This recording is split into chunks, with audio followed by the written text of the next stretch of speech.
Le discours du président Trump était très important, pas seulement pour les États-Unis, mais aussi, je crois, pour le monde.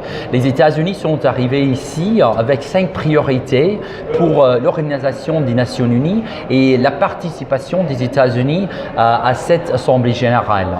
La première priorité était la réforme de l'Organisation des États-Unis. Après ça, la Corée du Nord, désamorcer le conflit en Syrie, l'aide humanitaire et aussi vaincre Daesh ou bien l'État islamique.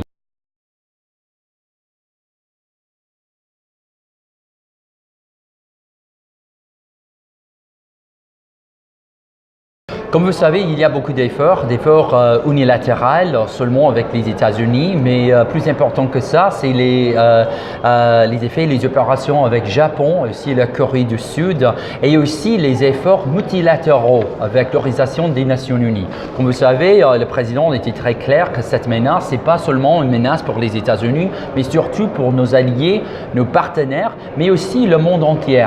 Ce n'est pas seulement un effort américain ici aux Nations Unies.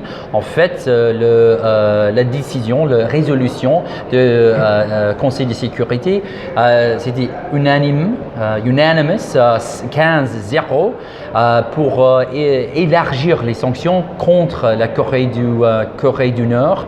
Et le président espère qu'avec l'aide de la Russie, la Chine et des autres, surtout en Asie, on peut convaincre la Corée du Nord d'abandonner ce programme nucléaire.